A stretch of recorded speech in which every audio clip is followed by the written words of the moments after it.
भज गोरख शरणं गच्छामि।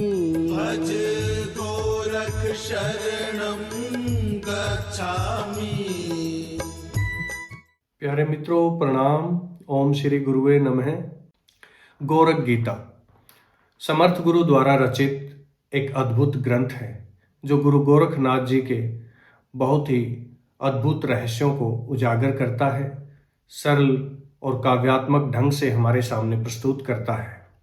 ऐसे सूत्रों को हम मनन करते हैं, ऐसे सूत्रों पर चर्चा करते हैं, उनका आनंद लेते हैं। आज की पद संख्या 189 से 192 तक है। भज गोरख शरणम गच्छामि। चलते हैं आज के पहले पद की ओर। गुरुदेव लिखते हैं, बाएं दाएं सांसें चलती, जैसे चलता सर्प अहो, पथ में गरुड़ मिल जाता है, कर देता उसको खत्म अहो। सुस्मन का मार्ग सुरक्षित है, जो चलता साधक रक्षित है। अत सुस्मन शरणम गच्छामि, भज गोरख शरणम गच्छामि। देखिए गोरखनाथ जी कितने सुंदर रूपक अलंकार का, यमक अलंकार का कैसे प्रयोग करते हैं। कैसे बाएं दाएं सांसें चलती, जैसे चलता सर्प अहो, कि जैसे सर्प चलता है, सर्प के चलने के हम सब जानते हैं कि सर्प कैसे चलता है, सीधा नहीं चलता, वो दाएं बाएं चलता रहता है। ऐसे ही कभी हमारी ईड़ा चलती है, कभी हमारी पिंगला चलती है। ईड़ा बोलते हैं बाईं नासिका को, पिंगला बोलते हैं दाईं नासिका को, यानी सूर्य नाड़ी और ये चंद्र नाड़ी। तो ये जब दाएं बाएं चलते हैं, ऐसे कैसे चलते हैं, जैसे सर्प चल रहा हो। पथ में गरुड़ मिल जाता है, कर देता उसको खत्म हो। अगर सांप की तरह चल रहे हैं तो आगे गरुड़ आ जाए तो सांप सीधा चलने लगता है। कहने का अर्थ है उसको मार देता है। तो सामने ये गरुड़ क्या है? मुख्य बात है कि पथ में गरुड़ मिल जाता है, कर देता उसको खत्म अहो। गरुड़ को अन्य संतों ने अलग अलग रूप से प्रयोग किया है कि एक तो जब आगे सुस्मन मिल जाती है, गोरखनाथ जी तो सुस्मन को ही गरुड़ कहते हैं, कि जब सुस्मना चलने लगती है, आगे जब दोनों दाएं बाएं चलते हुए सुस्मन में मिल जाते हैं, आगे सुस्मना का मार्ग खुल जाता है, तो ये दाएं बाएं का भेद मिट जाता है, खत्म हो जाते हैं।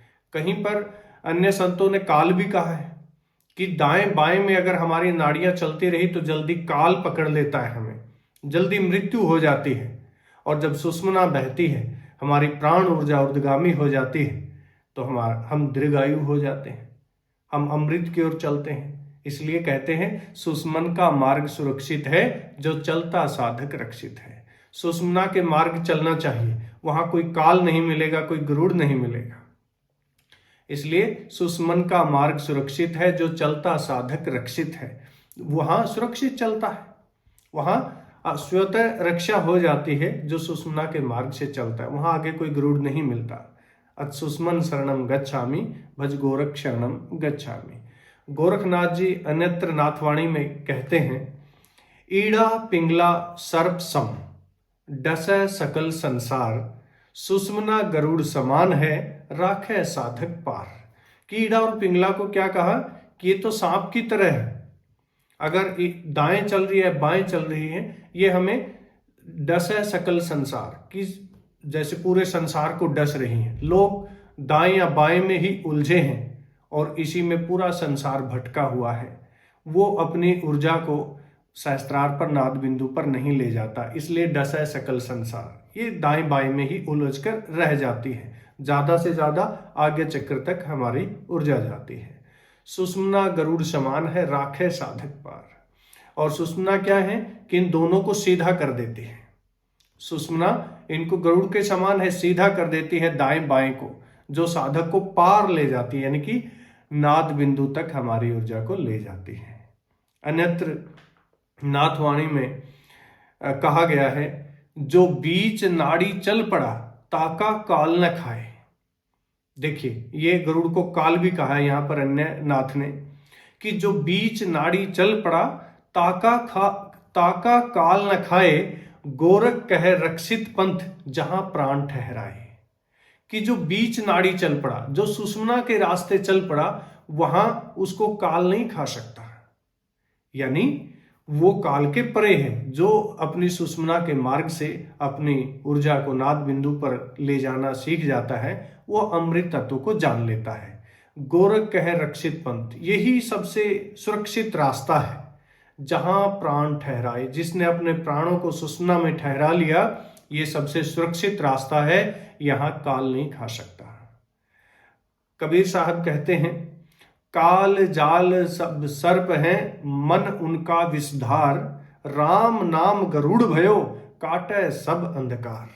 देखिए कबीर साहब ने कैसे प्रस्तुत किया कि काल जाल सब सर्प है। ये जो काल का जाल बिछा हुआ है हमारे सामने, ये सर्प है। ये हमें मन उसका विषधार, और मन में विष भरा हुआ है। जब दाएं बाएं चलते हैं तो हम मैं और मेरा में उलझ जाते हैं, इस जाल में उलझ जाते हैं। जाल एक ही है, माया जाल। कबीर साहब उस ओर इशारा कर रहे हैं कि हम माया जाल में उलझ जाते हैं और मन में विष भर जाता है। लेकिन इससे बचाएगा कौन? राम नाम गरुड़ भयो, काटे सब अंधकार। जब हम राम नाम उस ओंकार की शरण में चले जाते हैं, तब हम इस सर्प से बच जाते हैं और ये अंधकार मिट जाता है। संत दादू दयाल जी कहते हैं इसके लिए, टेढ़ी मेढ़ी सांस में उलझे जीव अनेक, दादू सीधी चाल में खुले सहज विवेक। कि टेढ़ी मेढ़ी सांस, टेढ़ी मेढ़ी सांस क्या है? ईड़ा या पिंगला में उलझे हैं। उलझे जीव अनेक, अनेक जीव, ये सारा संसार इसी में उलझा हुआ है, दाएं में या बाएं में। हम देखेंगे अक्षर दिन में कभी दाएं चल रही है, कभी बाएं चल रही। सुषुम्ना तो चलती नहीं।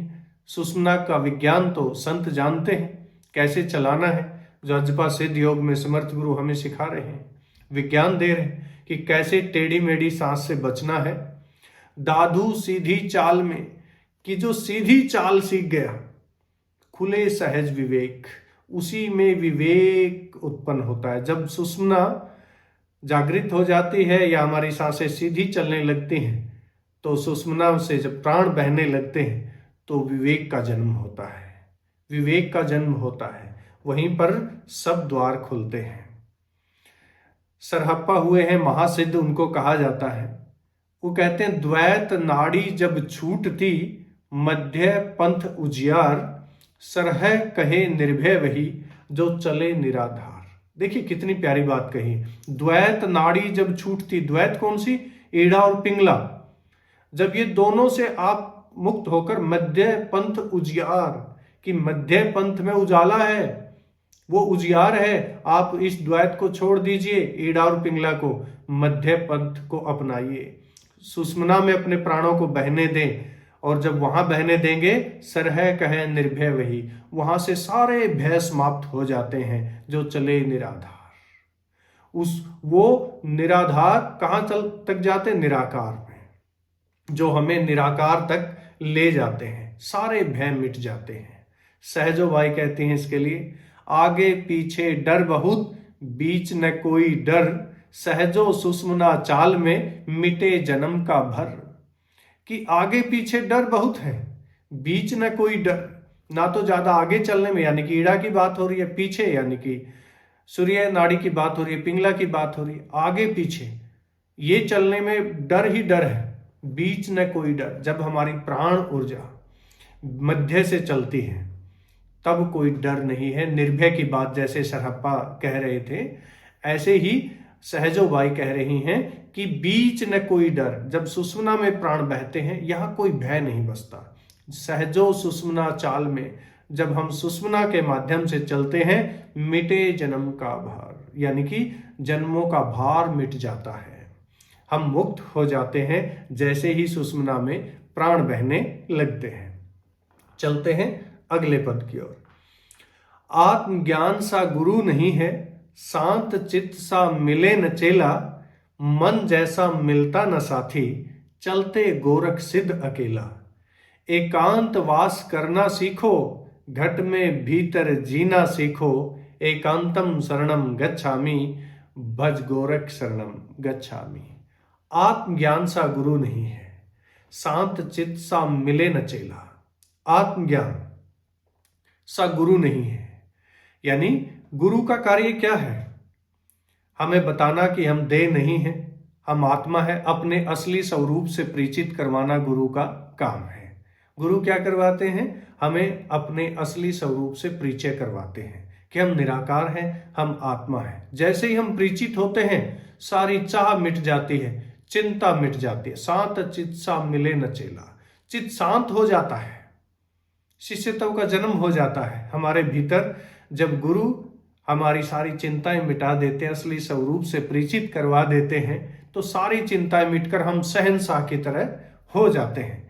इसलिए सिद्धार्थ गीता में गुरुदेव लिखते हैं, आत्मा हूं मैं जानकर विदा करो सब चाह, चाह गई चिंता मिटी हो जा शहंशाह। कि आत्मा हूं जानकर विदा करो सब चाह मिट गई। ये सब मैं और मेरा से मुक्त हो गए। हमें पता चल गया कि हमारा असली स्वरूप क्या है, हम तो आत्मा है। और जैसे ही ये पता चलता है, सारी चाह, और चाह के साथ ही कामना के साथ ही चिंता है, तो उसके साथ चिंता भी मिट गई। तो हम कैसे जीते हैं? शहंशाह की तरह। हम असली शहंशाह हुए। मन जैसा मिलता न साथी, चलते गोरख सिद्ध अकेला। और मन जैसा मित्र नहीं है। और जिसने मन को मित्र बनाना सीख लिया, वो गोरख की तरह सिद्ध हो गया और वो अकेला ही शहंशाह हो गया। वो अकेला रहना सीख लिया जिसने अपने मन को मित्र बना लिया। इसलिए सारे संतों ने कहा है, मन से बचो नहीं, मन से शत्रुता नहीं, मन को मित्र बनाओ। मन को शत्रु नहीं, मन को मित्र बनाओ, साथी बनाओ। जिसने बनाना सीख लिया तो समझो वो पार हुआ। कबीर साहब तो कहते ही हैं, मन ही गुरु मन ही चेला, मन ही साहब सोए, कबीर मन से जो जीत ले ताका कुछ न होए। कि मन ही गुरु मन ही चेला, मन को ही कहा है कि यही हमारा गुरु है, यही चेला है, इसको मित्र बना लें। मन ही हमारा साहब है। जब मित्र बना लेंगे, हमें सही दिशा में ले जाएगा। मित्र कभी हमारा बुरा नहीं चाहता, मित्र कभी हमारा बुरा नहीं चाहता। इसलिए वो उसके मार्गदर्शन में हम चलते हैं। कबीर मन से जो जीत ले ताका कुछ ना होए। और जो मन से जीत गया, और मन से जीतने का एक ही उपाय है, मैत्री। मन से मित्रता कर लें तो उसका कुछ भी नहीं होने वाला, उसका कुछ भी नहीं बिगड़ने वाला। संत दादू दयाल जी कहते हैं इसके लिए, जो आगे गुरुदेव लिखते हैं कि एकांत वास करना सीखो, घट में भीतर जीना सीखो। जब हमें मन से मित्रता हो गई, तभी एकांतवास घटित हो सकता है। बिना मन से मित्रता हुए चित्त खंडित रहेगा, तो हम चाहे जंगल रहें चाहे घर रहें, तो एकांतवास घटित ही नहीं हो सकता। तो इसके लिए संत दादू दयाल जी क्या कहते हैं? कहते, एकांत भीतर जो बसे, ताका बाहर काम, दादू सहज जो ठहर गया, सो पावे हरिधाम। एकांत भीतर जो बसे, जिसको अपने भीतर एकांत में ठहरना आ गया, समझो वो मुक्त हो गया। उसी को कहेंगे सहज हो गया, ठहर गया। जिसने अपने भीतर उस एकांत को महसूस कर लिया, वो समझो हरिधाम में ही विश्राम कर रहा है। उसके भीतर ही हरिधाम घटित हो गया, जिसने अपने भीतर एकांत का अनुभव कर लिया। जहां मन का अंत हो जाता है, वहीं एकांत घटित हो जाता है। वो तभी है जब हम मन को मित्र बनाएंगे, तो मन हमारा साथ देगा। और जहां मन का अंत है, कोई विचार नहीं है, वहीं एकांत घटित हो जाता है। इसके लिए संत सहजोबाई कहती हैं, एकांत में जो जी रहा, भीड़ में भी थिर, सहजो सांचा साधु वह, जो भीतर से थिर। एकांत में कौन जी रहा है? एकांत में, एकांत में जो जी रहा, भीड़ में भी थिर। जिसने अपने भीतर वो निर्विचार अवस्था में ठहरना सीख लिया, वो भीड़ में भी थिर है, वो ठहरा हुआ है, उसका चित्त खंडित नहीं है। सहजो सांचा साधु है। सहजोबाई कह रही है, वही सच्चा साधु है जो भीड़ में भी थिर रहे, ठहरे रहे। वही सच्चा साधु है जो भीतर से धीर है, धैर्य है, एकांत है, चंचलता नहीं है। वही असली साधु है। इसलिए संत रैदास जी कहते हैं, मन चंगा तो कठौती में गंगा। रविदास का है, एकांत वह जो घट में बसे अभंगा।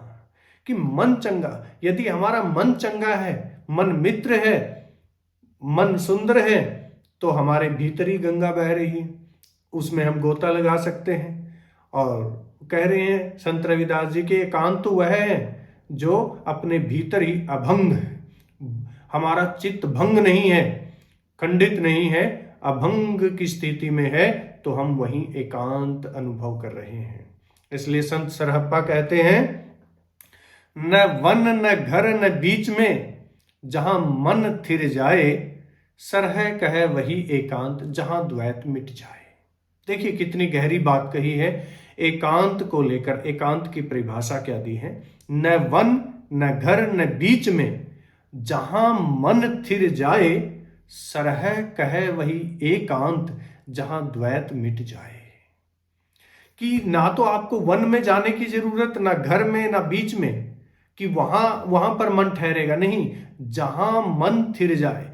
मन तो जहां ठहर गया वहीं एकांत हो गया। चाहे आप वन चले जाओ, चाहे आप घर में हैं या कहीं भी रास्ते में हैं, इससे कोई फर्क नहीं पड़ता। एकांत तो कहा जहां मन थिर जाए, जहां मन ठहर जाए, वहीं पर सच्चा एकांत है। सरहप्पा कहे वही एकांत, उसी का नाम एकांत है जहां मन ठहर जाए, जहां द्वैत मिट जाए। वहां द्वैत मिट जाता है, जहां मन ठहर गया वहां दूसरा रहा ही नहीं, द्वैत मिट गया, मैं और तू रहा ही नहीं, एक ही बच गया, एक ही बच गया। इसलिए एकांतम शरणम गच्छामि, भज गोरख शरणम गच्छामि। असली एकांत की शरण में जाना है तो मन को मित्र बनाना होगा। चलते हैं अगले पद की ओर। कुछ ऐसे लोग भी होते हैं जो डींग मारते रहते हैं, नाटक करने में माहिर हैं, ज्ञानी बन जग में फिरते हैं। खाने का चाव बहुत रहता, ऐसों को योग नहीं फलता, अथ योगम शरणम गच्छामि, भज गोरख शरणम गच्छामि। कुछ ऐसे लोग भी होते हैं जो डींग मारते रहते हैं। देखिए गुरु गोरखनाथ कितना पहले हुए हैं, तब भी ये बातें थी और आज भी ये बातें हैं कि साधु होना कठिन है, जैसे पेड़ खजूर, चखे सो, कबीरदास जी कहते हैं ना, चढ़े सो चखे, अमृत रस गिरे तो चकनाचूर। अब इतना आसान नहीं है साधु होना, योगी होना। कपड़े तो कोई भी पहन लेगा, कोई भी कह देगा मैं साधु हूं, लेकिन वो अनुभव होना, वो योग का अनुभव होना, योग घटित होना, ये अलग बात है। इसलिए संत कबीरदास जी कहते हैं, भेष देख मत भूलिए, बूझ लिए ज्ञान, बिन विवेक जो साधना, सो सब मिथ्या जान। कि भेद को देखकर कि भगवा पहना है उसने, साधु का भेष धारण किया है, तो वो ऐसा मत सोचे कि साधु है। उससे पूछना क्या ओंकार का ज्ञान है। संत लक्ष्मीचंद जी कहते हैं कि जिसके पास ओंकार का ज्ञान नहीं, वो ओंकार के बिना कोई साधु नहीं कह सकता अपने आप को। साधु कहने के लिए कम से कम ओंकार का ज्ञान होना चाहिए। इसलिए उनसे पहले ज्ञान, उनसे पूछ लीजिए। बिन विवेक जो साधना, और जिसको अनुभव नहीं है, अनुभव के बिना विवेक कैसे आएगा। विवेक के बिना जो साधना कर रहा है, सो सब मिथ्या जान। वो तो दिखावे के लिए साधना कर रहा है, वो तो सब मिथ्या है। क्योंकि जिसके पास अनुभव ज्ञान नहीं है, ओंकार का ज्ञान नहीं है, और कपड़े पहन लिए, ऐसा कितने लोग आज हम टीवी पर देखते हैं, सोशल मीडिया पर देखते हैं, लोगों को ज्ञान दे रहे हैं और लोग भ्रमित हो रहे हैं। ये भी ऋषियों ने पाप कहा है। किसी को अपने रास्ते से भटकाना बहुत बड़ा पाप है। कोई पा सकता था इस जन्म में, उसको हमने अटका दिया गलत रास्ता बताकर, खुद को अनुभव नहीं है और बिना अनुभव के किसी को कह दिया ऐसा करने से ऐसा हो जाता है, तो ये बहुत बड़ा पाप है। संत गोरखनाथ जी कहते हैं इसके लिए, भेष जोग का पहिरी के, जो भोगन में लीन, गोरख कहे सो जोग नहीं, मन ही मलिन अधीन। कितनी प्यारी बात कह रहे हैं। भेष जोग का पहिरी के, कि ये तो जोगी का भेष धारण करके, कपड़े पहन के, जो भोगन में लीन, और लोग भोग में लगे हैं, योग का पता नहीं, भोग में लगे हैं। गोरख कहे सो जोग नहीं, मन ही मलिन अधीन। ऐसा योग नहीं है, क्योंकि उसका मन ही मलिन है, अभी तक भोगों में लगा है, काम वासनाओं में लिप्त है, तो उसका मन ही मलिन है, तो वो कैसे योगी हो सकता है, कैसे साधु हो सकता है। रस में रमे जो जीभ के, अन्य नाथवाणी कहती है, रस में रमे जो जीभ के, तिन योग नहीं फल, जोगी वही जो जीत ले, भोजन निद्रा चल। रस में रमे जो जीभ के, जो जीभ के बस में आ जाए, उसके जिसके काबू नहीं है, मन काबू नहीं है, जीभ का रस लेने में व्यस्त है, तिन योग नहीं फल, उनका योग नहीं फलता। कहने का अर्थ है जिनको इंद्रियों पर संयम नहीं है। इंद्रियों पर संयम कब आएगा? जब इंद्रियों के पीछे जानने वाले के प्रति जागेंगे, तभी इंद्रियों पर संयम आ सकता है। जो इंद्रियों को चला रहा है, कौन है जो इंद्रियों के माध्यम से भोग कर रहा है, जब तक उसके प्रति नहीं जागेंगे तब तक इनसे बाहर नहीं निकल सकते, तब तक योग फलित नहीं हो सकता। जोगी वही जो जीत ले, भोजन निद्रा चल। और कौन जीत सकता है इनको? जो अपने भोजन पर, निद्रा पर और इस मन की चाल को समझ लेता है, वही असली योगी है। संत दादू दयाल जी कहते हैं इसके लिए, जोगी जोग न जान ई, जोगी जोग न जान ई, भेष धरियो तन तात, दादू अंदर कपट है, बाहर उजली बात।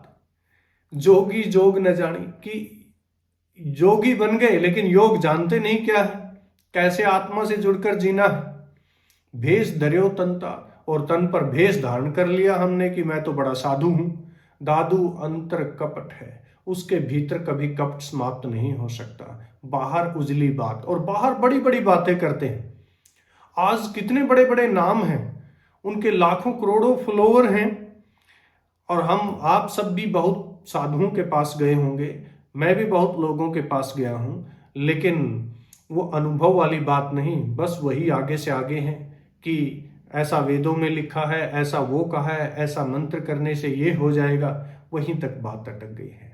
ये तो हमारा सौभाग्य है कि समर्थ गुरु हमें मिले हैं, और वो अनुभव ज्ञान की पूंजी जो दी है, जिसके कारण आज हम गोरख जैसे एक शिव के अवतार गोरख जैसे संत पर, जिनकी पूरी संत परंपरा ऋणी है, उन पर बोलने का साहस कर रहे हैं। ये केवल अनुभव की पूंजी है, और समर्थ गुरु का जितना हम धन्यवाद करें उतना कम है।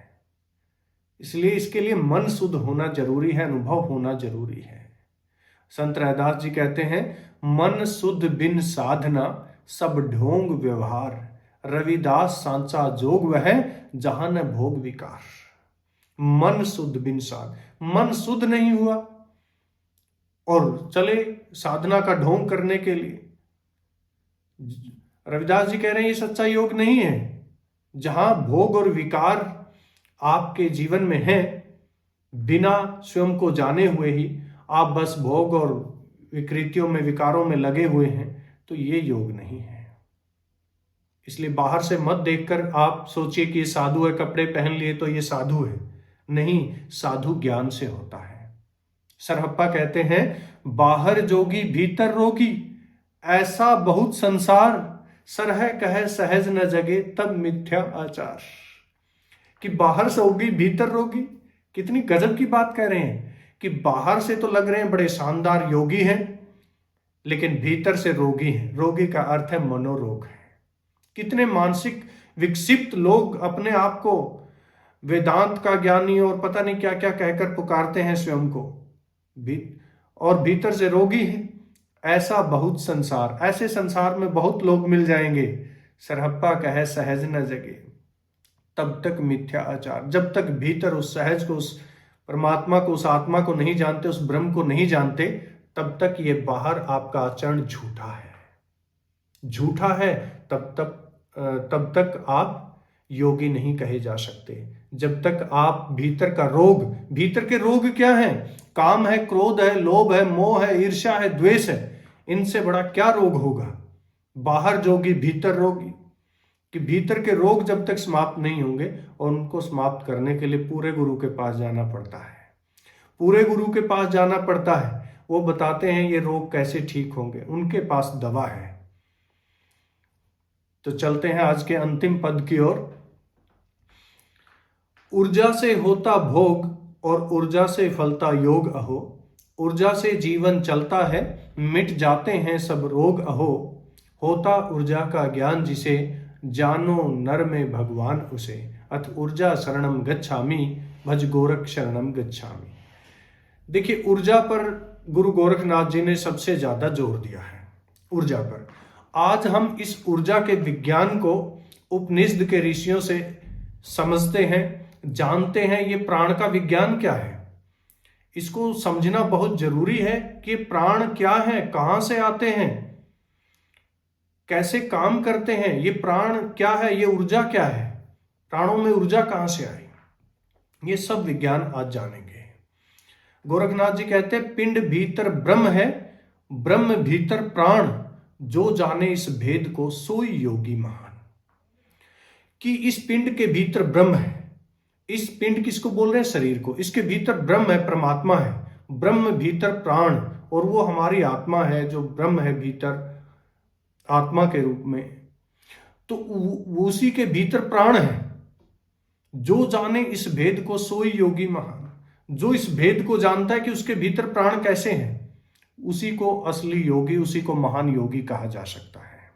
इसको समझने के लिए ये वाक्य गोरखनाथ जी ने कहां से कहा या कहां इसका सूत्र मिलता है, वो मिलता है हमारे मुख्य 11 उपनिषद हैं, जिन पर शंकराचार्य जी ने भाष्य लिखा है। ईश है, कंठ है, केन है, ऐत्रेय है, तैत्रेय है, मुंडक है, मांडुक्य है, कठोपनिषद है, वृदारण्य है, छांदोग्य है, और प्रश्न उपनिषद है, श्वेतर है। तो ये इनमें से प्रश्न उपनिषद है। प्रश्न उपनिषद में पिपलाद ऋषि हैं, जो पीपल के पेड़ के नीचे कहते हैं साधना करते थे, उसी का फल खाते थे, इसलिए उनको पिपलाद ऋषि कहते थे। और उस समय 6 बड़े ज्ञानी ऋषि हुए हैं। कबंदी है, भार्गव है, कौशल्य है, सुकेशा है, सत्यकाम है, गार्ग्य है। तो ये 6 ऋषि पिपलाद ऋषि के पास पहुंचते हैं अपने प्रश्न लेने के लिए, प्रश्न जानने के लिए, उत्तर जानने के लिए। तो पिपलाद ऋषि कहते हैं कि 1 साल तक आप मेरे आश्रम में निष्काम कर्म कीजिए पहले, और 1 साल के बाद आपके प्रश्नों के उत्तर दिए जाएंगे। 1 साल बाद जब वो प्रश्नों के उत्तर देते हैं, एक ऋषि का 1 प्रश्न है, इसलिए 6 प्रश्न हुए और 6 अध्याय हैं प्रश्न उपनिषद में। तो उसमें पहले 3 प्रश्न हमारे इसमें काम आएंगे।